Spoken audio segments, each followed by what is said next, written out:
Merci Myriam de nous avoir captivés. On vous aurait écouté pendant des heures, mais malheureusement, ou heureusement, comme on voudra, nous sommes quelque peu limités par le temps. Ce que j'ai beaucoup aimé dans ce que vous nous avez dit, c'est la référence à votre mamie. Vous avez eu raison de dire que le public auquel vous avez affaire ce soir est certainement très jeune d'esprit, mais sur un autre plan, c'est peut-être pas tout à fait ça. Et lorsque vous avez évoqué votre mamie qui avait créé la piscine du kibbutz, j'ai pensé à mon père. J'ai pensé à mon père dans un tout autre ordre d'idées. Mon père était né en 1899. Il avait la particularité d'être alsacien. Et il avait cette particularité aussi qui était rare, d'avoir été, par la force des choses, soldat allemand pendant la Première Guerre mondiale et soldat français pendant la Seconde Guerre mondiale. Il n'en parlait pas beaucoup, mais quand il en parlait avec une certaine émotion, surtout de la première période qu'il avait vécue. Mais je ne suis pas là pour raconter des histoires de famille. Je suis là pour introduire maintenant Richard Darmon.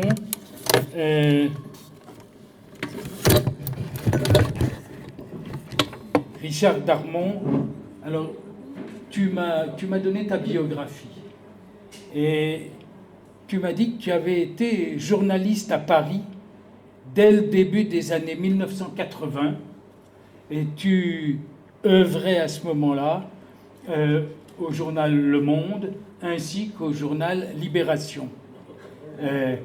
Puis, oui, pourquoi pas? C'est un journal de grande qualité. Ce sont des journaux même de grande qualité. Et une fois installé en Israël, oui, de grande qualité. Oui. Non. Là, nous pourrions avoir un débat. On peut être d'accord ou pas d'accord avec les idées développées dans un quotidien, mais disons que ce sont l'un et l'autre des journaux de grande qualité, mais on n'est pas là pour débattre de cela ce soir. Tu t'es installé en Israël en 1985 et tu as été chroniqueur à Kol Israël. Ensuite, tu as été rédacteur en chef de l'édition française du Jérusalem Post. Tu portes un regard original et documenté d'observateur sur la situation géopolitique au Moyen-Orient, sur les conflits de Gaza et sur la société israélienne. Tu es franco-israélien, tu vis à Jérusalem, tu es juriste de formation. Ça m'a beaucoup intéressé pour la bonne raison que, à titre personnel, j'ai aussi été juriste de formation, titulaire d'une maîtrise en droit public et d'un diplôme européen obtenu à l'Institut Emmanuel Levinas après la réalisation d'une étude documentée intitulée « Les dilemmes éthiques de l'armée israélienne dans les conflits asymétriques à basse intensité en zone urbaine à Gaza ». On ne pouvait pas faire mieux, je trouve, que de faire cette étude.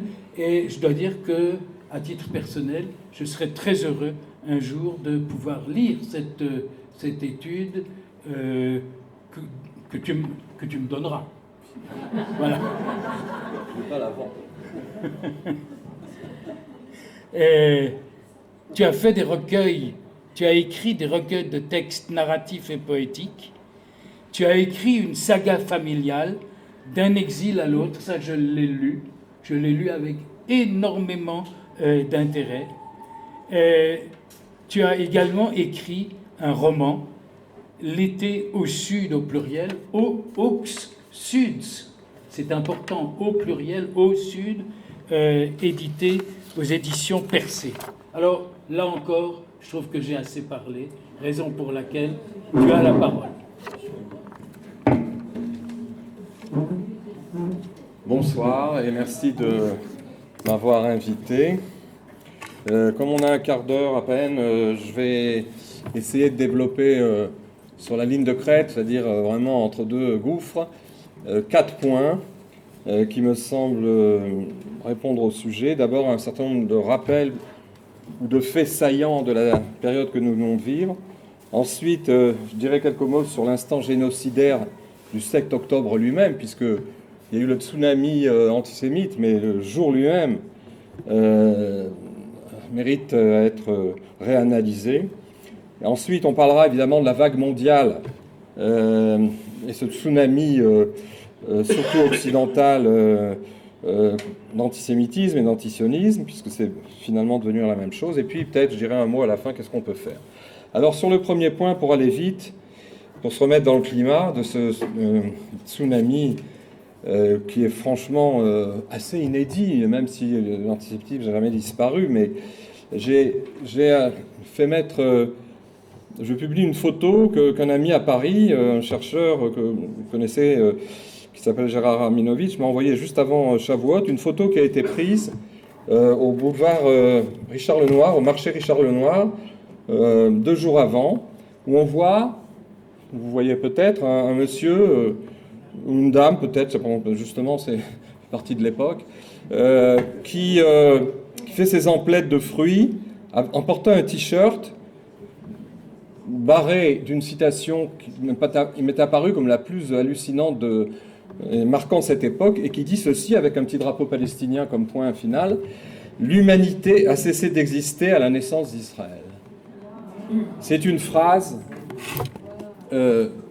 très forte, malheureusement, et très emblématique, parce qu'en plus, cette photo, elle s'inscrit dans une banalité, quelqu'un qui fait ses courses et qui arbore la haine d'Israël, mais pas une haine ethnique ou religieuse, ou ce que vous voulez, mais une haine ontologique, qui consiste à dire, je répète la phrase, l'humanité a cessé d'exister depuis la naissance d'Israël, ce qui implique quoi? Que pour que l'humanité se remette à vivre, ben, il faut se débarrasser, que tous on se débarrasse d'Israël. C'est une phrase qui fait trembler quand on en mesure l'écho. Alors, cette photo, elle me permet d'introduire un certain nombre de faits rapides, mais je vais aller un peu dans le style télégraphique, parce qu'aux États-Unis, depuis le 7 octobre, une augmentation de 388% des actes antisémites, donc depuis le 7 octobre. Dans un récent sondage, on a établi que 25% des décideurs et des recruteurs de l'industrie américaine estiment qu'ils préféraient ne pas avoir autant de juifs dans leurs entreprises et donc avaient un préjugé défavorable. 11% des Américains, dans ce même sondage, estiment que les juifs ont en fait causé la Shoah. Au Canada, c'est pas mieux, puisque dans ces deux grands pays, il y a eu aussi les campus qui se sont réveillés. En date d'aujourd'hui, on vous le trouverez, pour ceux qui ne lisent pas l'hébreu, dans le Jerusalem Post, édition anglaise, publie l'affiche d'appel à un séminaire d'été à l'université McGill de Montréal, qui commence demain, et qui s'intitule Summer Programme. Vous voyez l'affiche sur la télé, c'est une photo de l'OLP et des résistants avec Keffieh. Et on nous invite, on invite les étudiants canadiens, dans la première semaine de ce programme, à débattre de la résistance islamique, du panarabisme, de l'OLP, l'histoire de l'OLP, de la bataille de Al-Karameh aux accords d'Oslo, et les axes de la résistance. Nos commentaires. Montréal.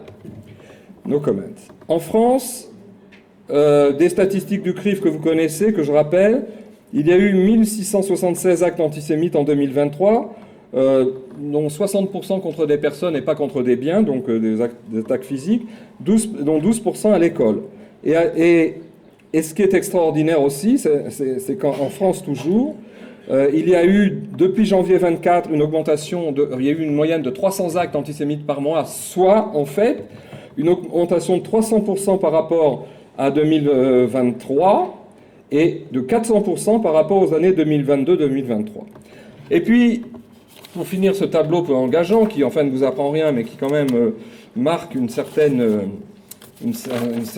tsunami, justement, la crête des vagues, c'est qu'à l'ONU, bien qu'il existe 23 pays du monde ayant adopté l'islam comme religion d'État, seul l'État d'Israël est stigmatisé comme État juif. Et entre 2006 et 2023, le fameux Conseil des droits de l'homme de l'ONU qui siège à Genève a adopté, je prie juste 4 exemples, 14 résolutions seulement contre l'Iran, aucune contre la Chine, bien sûr, 16 résolutions seulement contre la Corée du Nord et 103 contre Israël. No comment. Et puis enfin, il y a, toujours en ce qui concerne l'ONU, la farce grotesque des 2 cours internationales de justice, de justice, c'est un grand mot, qui ont suspecté Israël de génocide, bien sûr, sur une requête de l'Afrique du Sud, ensuite appuyée par l'Égypte. Et puis il y a eu aussi, comme vous le savez, la possibilité demandée par le procureur de la seconde cour, la cour criminelle, de mandat d'arrêt contre les dirigeants israéliens. Bon, je ne dirais même pas un seul mot de l'UNRWA, si ce n'est que l'UNRWA a participé déjà à l'armement du Hamas avant le 7 octobre, et puis a participé aussi au 7 octobre, puisqu'il y a eu des vidéos qui ont montré que des salariés de l'UNRWA dégageaient des corps d'Israéliens tués à Gaza, et puis ça continue avec l'UNRWA qui sert de base pour les armements du Hamas. Alors, l'instant génocidaire, deuxième point, du 7 octobre, sur lequel je reviens sur 3 aspects, des choses que vous connaissez, mais qui, moi, m'ont particulièrement parlé. Tout d'abord, c'est que le désastre du 7 octobre a provoqué un terrible effroi dans le monde juif et en Israël, car il s'agit, comme on l'a dit, du plus grand massacre. Ce n'est pas une question quantitative, mais au plan quantitatif, c'est le plus grand massacre commis depuis la Shoah, et de surcroît sur le territoire souverain de l'État d'Israël, par une armée de 4000 terroristes, pas 3000, 4000, c'est le dernier chiffre, qui ont déferlé en 3 vagues successives à 6h30, 8h30 et 10h du matin. Et puis, deuxièmement,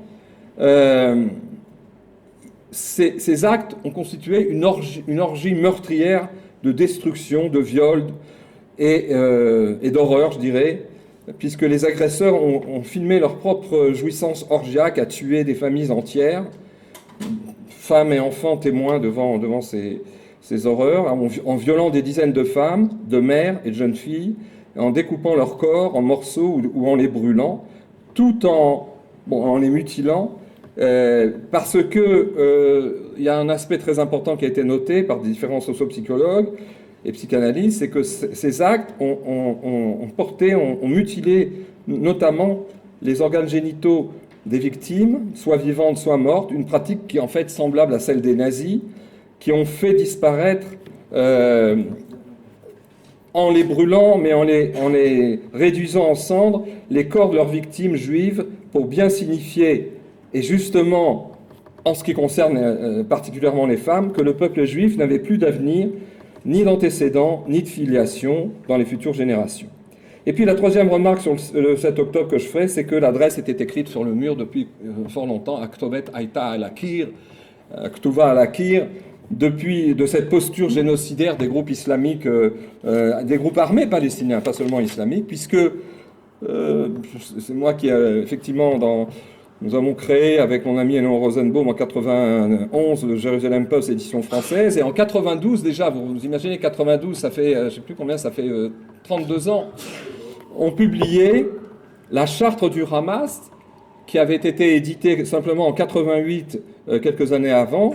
Cette charte du Hamas, j'ai un exemple ici, mais c'est pas l'objet de notre intervention. On pourrait en lire des morceaux de bravoure, mais l'essentiel de la thèse de la charte du Hamas dès 88, et d'ailleurs on n'était pas les seuls à lancer cet avertissement, puisque des gens beaucoup plus renommés comme Yigal Carmon, celui qui a créé Memri et qui a averti les pouvoirs publics israéliens déjà il y a plus d'une trentaine d'années des velléités génocidaires du Hamas, et bien qu'il fallait savoir à quoi s'attendre. Car la thèse centrale dans cette charte du Hamas, c'est que les Juifs ne sont pas un peuple ou une nation, mais simplement une religion du livre, et qui n'ont droit à aucune souveraineté dans aucun endroit de la terre, et a fortiori sur une terre qui a été soi-disant islamique, qui a été islamique.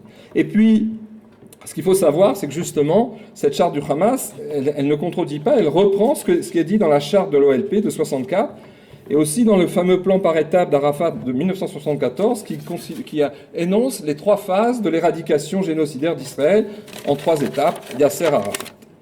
Et troisième point, qui me semble important, c'est, si vous voulez, cette vague d'antisémitisme qui est sans pareil en Occident depuis des décennies. Alors, voilà des années, première remarque, que le palestinisme on avait constaté, plusieurs observateurs, on avait vu que le palestinisme, depuis une vingtaine d'années, ne cessait de monter et n'était autre qu'un antisémitisme, un antisionisme, puisque l'une et l'autre de ces oppositions se mariaient dans la fausse valeur de la compassion et de l'illusion de justice. C'est ce que Eliane Amado Levi-Valency avait déjà intercepté, mais il y a fort longtemps. Elle avait d'ailleurs pris la parole souvent dans l'un des briefs, en disant que le propos pour l'Occident, c'est de victimiser les Palestiniens pour culpabiliser les Juifs.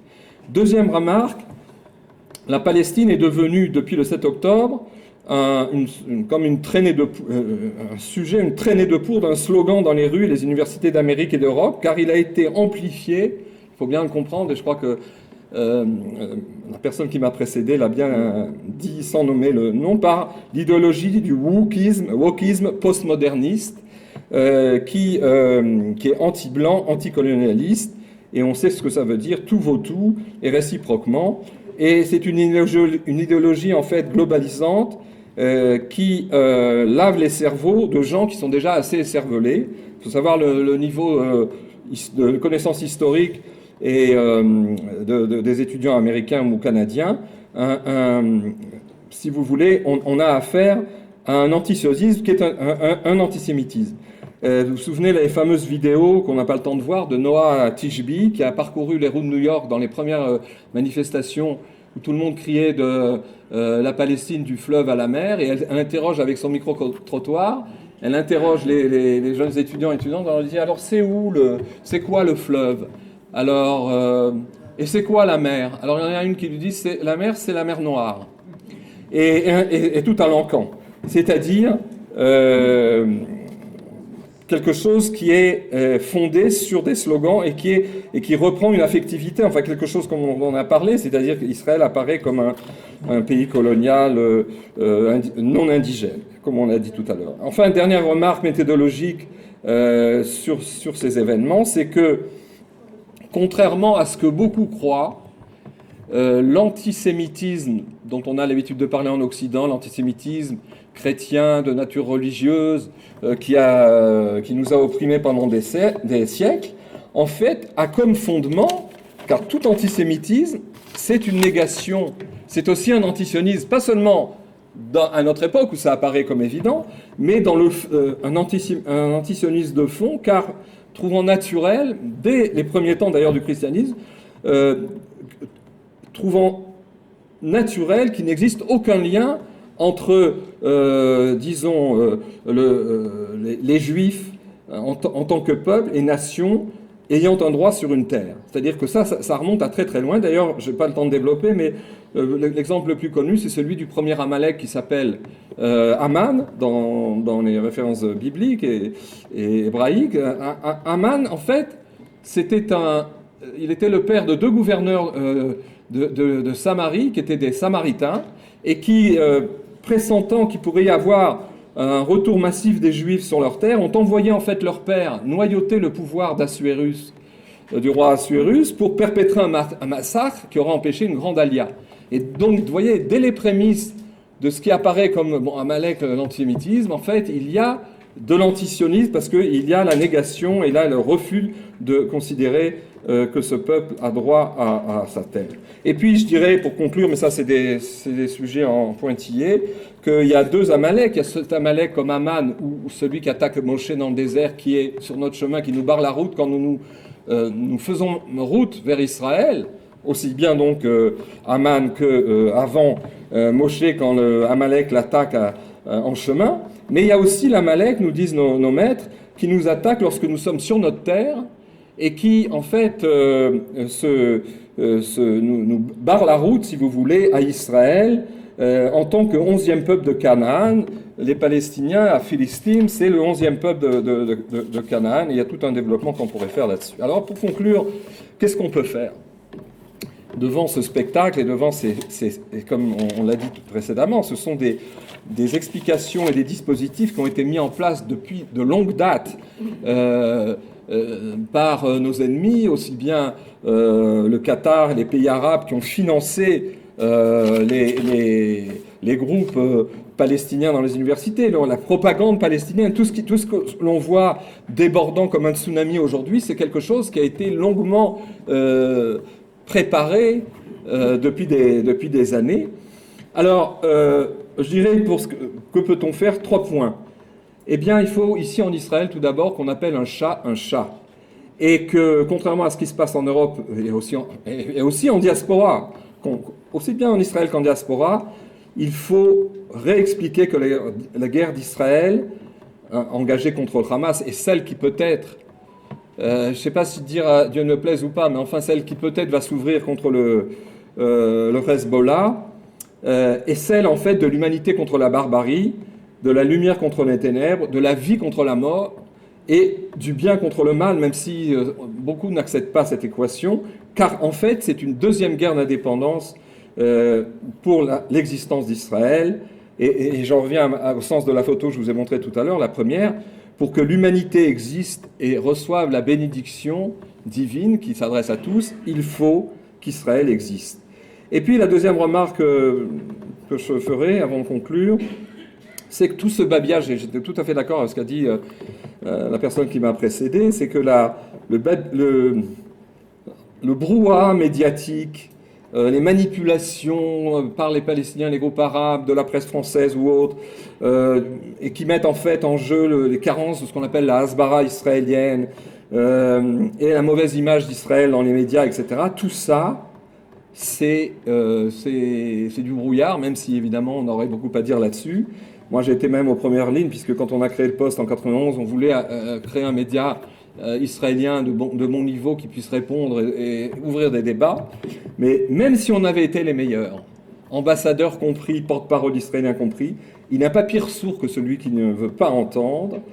Et les mensonges et les caricatures du palestinisme ont réussi, car bien au-delà de l'antisionisme traditionnel que le sociopsychologue Jean-Claude Milner appelle l'antisionisme traditionnel d'entendement, c'est-à-dire cet antisionisme chrétien, traditionnel, etc., eh bien, il se joue quelque chose de beaucoup plus inquiétant qui doit nous indiquer une marche à suivre, c'est qu'aujourd'hui, on a affaire, non pas à un antisémitisme d'entendement qui met les juifs à part, mais à une judéophobie en tant que passion.